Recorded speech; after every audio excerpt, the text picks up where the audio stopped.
pessoal vai ver Tranquilo. meu melhor perfil, né? Uns olham um perfil de cá, outros olham o perfil de cá, pronto. Já vão ser conhecidos pelo menos por 2 perfis, viu, Alex?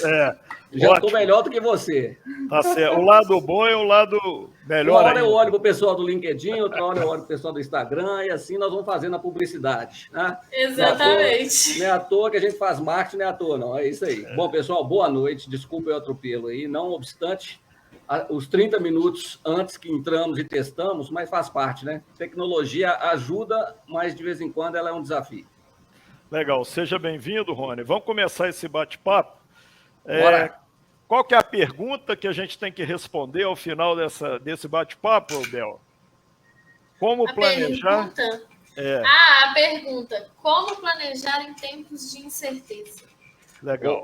O Alex, você me fez lembrar a pergunta que eu faço depois de toda reunião como consultor. Vamos começar pelas histórias, né? Vamos começar pelas histórias, é isso aí. Não, Rony. mas eu sempre termino as minhas reuniões com a seguinte pergunta. Alguma dúvida, pessoal? O pessoal, não. Pessoal, então, se não há dúvida, há dívida. É isso aí. É isso aí. Guru Rony. Se não há dúvida, há dívida. Porque já está todo mundo esclarecido, todo mundo sabe, orientado, aí então passa a ter dívida. Vamos lá, vamos embora. Vamos lá, Rony. A gente vive um mundo hoje realmente de incertezas. A gente tem escutado, nós temos escutado muito nas discussões aí o tal do mundo VUCA, né, do mundo volátil, incerto, complexo e ambíguo. Existe uma corrente que fala, não é mais mundo VUCA, agora é mundo BANI, né? As pessoas estão fragilizadas, o mundo não é mais linear, as pessoas estão mais ansiosas, estão mais incompreensíveis. A grande verdade é que hoje a gente, num tempo muito rápido, né, Rony, tem sofrido uma mudança muito grande aí, quer dizer, alguns exemplos, celulares que hoje não são mais celulares, são smartphones, são verdadeiros computadores de mão, assistentes virtuais, igual a Siri, a Alexa, que antes só estavam em filmes de ficção científica, hoje elas são realidades. Então, assim, nada mais hoje é impossível, né? Só falta a gente se teletransportar e se bobear, não duvidem que mais cedo ou mais tarde a gente vai se teletransportar. Então, só para a gente fazer um aquecimento, o que isso tudo trouxe para as pessoas? Como é que você vê isso? Como é que é seu dia a dia dentro desse cenário, Rony? Você que é um profissional da estratégia, que já há anos milita nesse segmento aí. Fala para nós um pouquinho disso aí, Rony. O Alex, existe um vídeo que nunca foi tão evidente hoje, e a gente vai falar muito desses links aí, Isabela. Eu não sei se depois a gente pode disponibilizar, né? Eu já tenho aqui os links preparados para que depois a gente compartilhe com o pessoal, né? Claro. Mas tem um vídeo do Arthur Clarke. Já ouviu falar do Arthur Clarke? Pô, sensacional. Um vídeo de 1974, que um jornalista leva o filho, que no ano 2000, vai ter a idade dele, jornalista, e ele lá em 1974 leva esse filho até Arthur Clarke, que é um profissional da área de computação, né? E eles estão numa sala, num ambiente em que o computador daquela época, os mainframes, né, ocupam a sala inteira. O que você tem hoje na sua mão ocupava uma sala de 10, 15 metros quadrados. E ele pergunta, olha, o que o senhor tem a dizer para o meu filho, né, que vai estar com a minha idade, lá pelos idos do ano 2000, o que o senhor imagina que vai ser a tecnologia? E é surpreendente ele dizer, só faltou ele falar o nome Alexa, né? Que eu, inclusive, não posso falar aqui, que a minha responde aqui. Ó. Eu esqueci de colocá-la no mudo, então eu já não posso falar esse nome, né? Mas só faltou ele dizer que o nome dessa figura, né, desse equipamento ia ser esse, porque nos demais, né, Alexa, stop. Pronto. Aí acabou. Só faltou ele dizer o nome do equipamento, mas ele dizendo que tudo que ele estava vendo naquela sala poderia estar em cada uma das nossas. Aí, respondendo a sua pergunta, hoje o mundo está numa velocidade tão grande que eu tenho usado isso como exercício. Você sabe que as empresas, nessa época, né, de outubro e novembro, é a época em que elas estão programando para o próximo ano, né? As empresas, organizações, instituições, começa a chegar aqui outubro, novembro, nós profissionais, inclusive, dessa área, começamos a indagar as diretorias sobre aquilo que ela se espera, né? Aquilo que ela espera para o próximo ano. Agora, eu fiz outro dia um exercício desse e perguntei a uma equipe de diretores o que eles imaginavam que ia ser daqui 10 anos. E coloquei papel e caneta. Ninguém saiu do lugar. Não consegue imaginar. E gente falando de coisas que o outro falava assim, mas isso aí já tem, eu te mando o link para você ver. Aí o outro falava, mas isso aí já tem um protótipo. Porque a velocidade é tão grande, né? A velocidade das coisas, da inteligência das coisas, que é uma das empresas que a gente atende hoje, que cuida dessa área, né? E é tão grande que não dá para ficar tentando adivinhar. Não dá para tentar ficar reclamando disso ou daquilo que vem, daquilo... Eu, para você ter uma ideia, eu investi em um aplicativo porque nós demoramos tempo demais. Quando nós chegamos no modelo para fazer a apresentação no mercado, ele já tinha sido ultrapassado. Nossa, e não foi rápido, muito. Né, a gente estava fazendo um aplicativo para que os açougues atendessem por aplicativo e fizessem entrega. Isso foi antes da pandemia, né? Rapaz, acabou, mudou de cabeça para baixo. Então, respondendo a sua pergunta, não dá para ficar se preocupando com aquilo que vai ser o mundo de amanhã, com tantos detalhes, e isso a gente quer discorrer aqui um pouco. Mas se vocês têm aí um pouquinho de disposição, vai lá no YouTube, coloca lá Arthur Clarke e a ideia dele do que seria, e vocês vão ficar espantados. Rony, trouxe para 20 anos em 1 minuto. Deixa a turma com essa curiosidade, a gente manda o link no final, senão eles vão mandar. Exatamente. Para quem ficar no final, ela vai ter o link. Exatamente, no final eu vou disponibilizar tudo.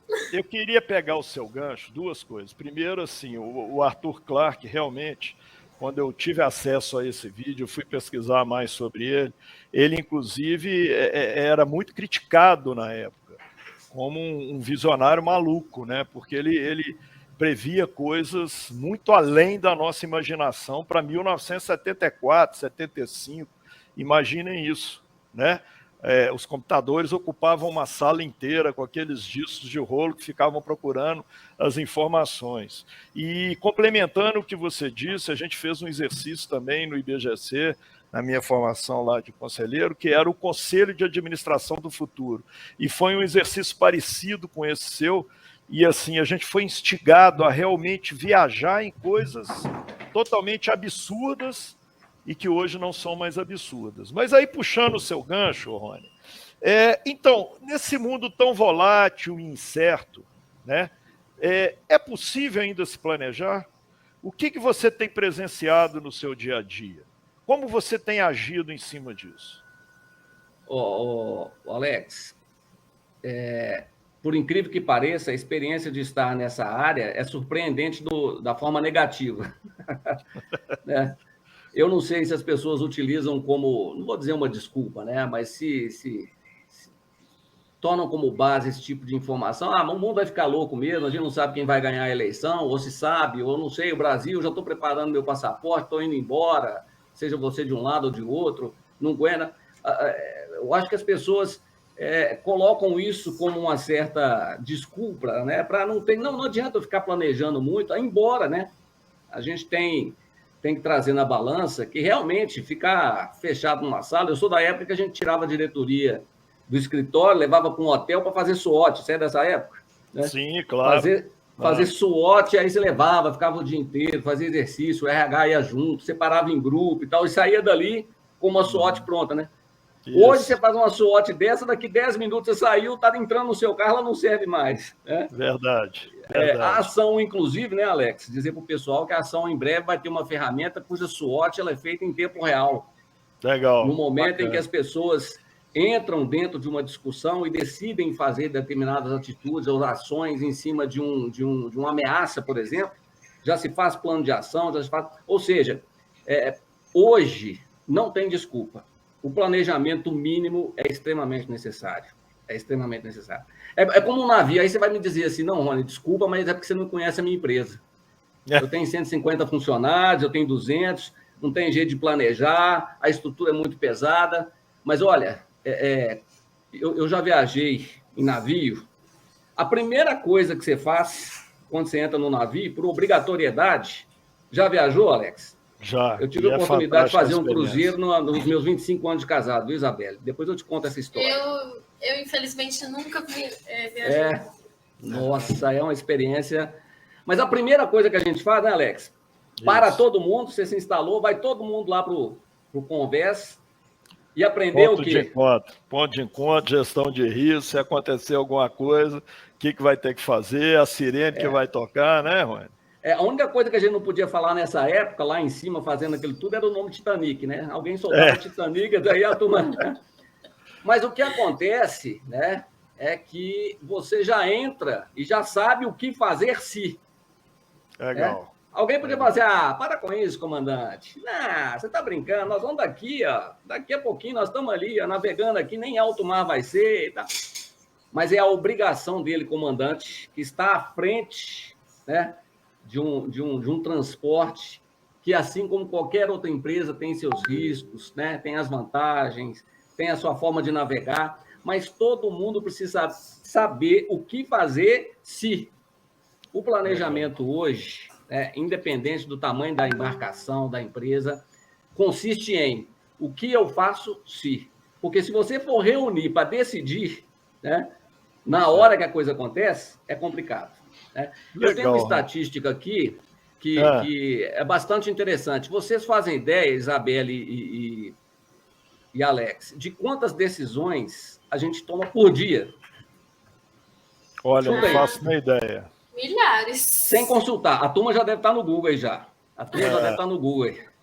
Quantas decisões a gente toma por dia? Cara, eu não faço a mínima ideia, Rony. Conta para nós. Chuta aí. 5 mil, 10 mil, 1 milhão, 300 mil. Não, 1 milhão acho que você está exagerando. Você está exagerando. Vou até beber uma água, depois dessa aí da Isabel, vou te contar. Não, 1 milhão não. 1 milhão você fica maluco, aí não dá. A minha cabeça, ela pensa muito rápido. Aqui, ó, segundo o Journal Wall Street, tá? Nós tomamos por dia 35 mil decisões. É brincadeira? 35 mil decisões. Aí eu te pergunto, você tem ideia de quantas decisões uma empresa tem que tomar? Você imagina se for só metade disso e ninguém estiver preparado. Legal. Aí acontece o que está acontecendo, né? Ninguém se entende. Alguém dizendo lá que tem que virar, que tem que suspender a vela, que tem que... Ninguém entende. Na verdade, né, Alex, é importante você ter um procedimento a seguir. É isso que a gente faz. E você me deu uma oportunidade aí com essa história do Cruzeiro, né, que veio muito a calhar, porque é o seguinte, o Cruzeiro ele sai do ponto A para o ponto B. Ele tem um ponto a se chegar, e aí quando você faz aquela reunião no Convés, é para você delegar a todos, tá certo? O que fazer quando esse cenário mudar, se esse cenário mudar. Porque, a princípio, nós vamos atravessar num cenário de calmaria. Mas esse cenário pode mudar a qualquer momento e cada um tem que saber o que fazer, tá certo? E, em sabendo o que fazer, cada um faz a sua parte e a gente continua rumo ao mesmo destino. E aí eu te pergunto, você ainda acredita hoje que uma organização pode ter sucesso sem ela saber aonde ela quer chegar, sem comunicar com seus colaboradores aonde ela quer chegar? Como desdobrar essas ações, Rony, no dia de hoje, se uma empresa não tem os objetivos claros, difundidos, delegados a todos, sem criar uma sinergia entre os colaboradores, para que, nas mudanças de cenários, rapidamente, com agilidade, todos saibam o que tem que fazer ou tenham autonomia para agir na busca do destino. Concorda?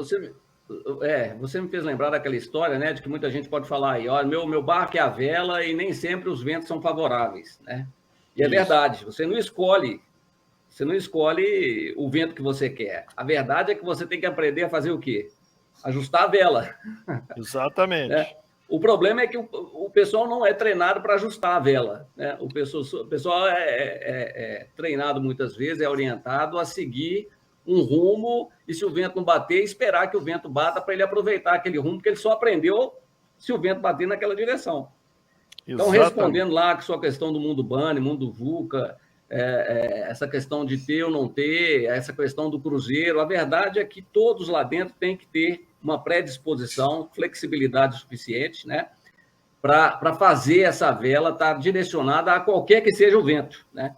Porque se você tem um barco à vela, né, e não sabe onde chegar, qualquer vento é favorável, né, Alex? Exatamente. Então, eu vou te dizer... O Antônio, ele fez exatamente esse comentário que você acabou de falar. Navio que não tem destino atraca em qualquer porto. Isso aí. E aí você tem que se virar para aquele porto significar alguma coisa. E nem sempre o porto traça aquilo que você está procurando, né? Então, na verdade, eu diria para você que algumas pessoas insistem em dizer que é possível, sim, seguir sem planejamento. Eu já tive a oportunidade de aplicar diagnóstico em empresa lá de Boston, uma empresa de transporte, que fazia uns serviços específicos lá para o FedEx. E é impressionante a diferença. Porque aqui no Brasil a gente administra escassez, né, Alex? Exatamente. Eu tenho um filho que foi para o Canadá, e aí depois que ele estava lá uns 3, 4 anos, falei, e aí, filho, tudo bem aí? Como é que você está? Claro que eu não demorei 4 anos, né? Eu falei com ele antes, né? Antes que o pessoal me condene aí, né? Mas em determinada altura, né? Em um dos momentos, dos muitos que eu falo com ele, né? Que é onde eu tenho um neto também maravilhoso, lindo de morrer, e falei, filho, e aí? Papai está querendo investir aí. O que nós vamos fazer aí? O que a gente pode fazer aí? Ele falou, pai, escolhe aí o que você quiser. Aqui qualquer coisa que a gente abrir dá dinheiro. Porque o Canadá, principalmente, né? Porque a economia é pujante, um capitalismo que todo mundo está precisando de tudo. Não é igual aqui no Brasil, pai. Não é igual aí no Brasil, que você tem chaveiro, você tem padeiro, você tem, né? E é um país muito maior. Lá eles carecem de tudo. Aí, uma outra ocasião, ele foi convidado, ele trabalha num restaurante lá, Alex, Isabelle e colegas aí. Normalmente o restaurante lá tem a sua própria cerveja, sabia disso? Olha que legal. Cada um fabrica a sua própria cerveja? Tem a sua própria cerveja, legal, né? A cervejaria. E nesse restaurante, o chefe dele gosta muito dele, e ele hoje já é residente permanente, né? Até por causa do interesse desse chefe dele para com a vida empresarial dele. Ele tem gestão, pós-graduação em gestão, administração. Convidou ele para ser sócio, investidor na ampliação da cervejaria. Aí ele ficou, né? Ficou daquela forma, né? Entusiasmadaço. E veio comentar comigo. Falei, filho, que legal, quem sabe é isso aí que nós vamos... Pedi ele para mandar aqui o estudo, né? De ampliação, o business plan, alguma coisa aí para a gente... 2 páginas. Eu falei, meu filho, mas aqui... Mas como é... Não, pai, aqui eles não ligam muito para isso, porque aqui é o seguinte, a coisa está pujante e tal. Aí eu decidi se eu quero ou não quero. Então, pessoal, fazendo curta a história longa, né? A nossa lida aqui no Brasil é de uma forma muito diferente que a gente lidar com a escassez. E o planejamento estratégico prévio, o mínimo de planejamento, te ajuda, né, nesse objetivo de atuar com tanta escassez. A gente tem escassez de mão de obra, escassez de matéria-prima, tem escassez de gente inteligente no governo, escassez de tanta coisa, escassez de bons políticos. A gente está sempre tratando a escassez. Então, eu não acredito que é possível, embora, né, eu tenha depoimentos de gente que me diz que consegue, sim, sem planejamento, sem envolvimento, chegar no objetivo. Me fez lembrar, antes que a gente passe para a próxima, de um outro link que eu vou disponibilizar, que é o Golden Circle. Você conhece? Do Simon Sinek? É o Círculo de Ouro, isso aí, Círculo de Ouro. O que é importante nas empresas, tá bom, você não quer fazer o planejamento estratégico, aquela estruturação completa, uma coisa muito complicada, mas pensa primeiro, antes de você pensar no que você vai fazer, pensa no porquê. Por que a sua empresa existe? Isso, no mundo de escassez, vai fazer a diferença. Qual que é a sua convicção para com a sua empresa? Sabe por quê? Porque no momento difícil, o que vai te salvar é a sua convicção. Se você não está convicto de que sua empresa nasceu para isso e pode fazer isso, às vezes não consegue aquele engajamento, porque as pessoas precisam se engajar naquilo que elas se identificam, né, Alex? Exatamente. É muito mais fácil. É muito mais Exatamente. fácil. Respondi a pergunta? Respondido, e me deu um outro gancho para uma nova pergunta, né?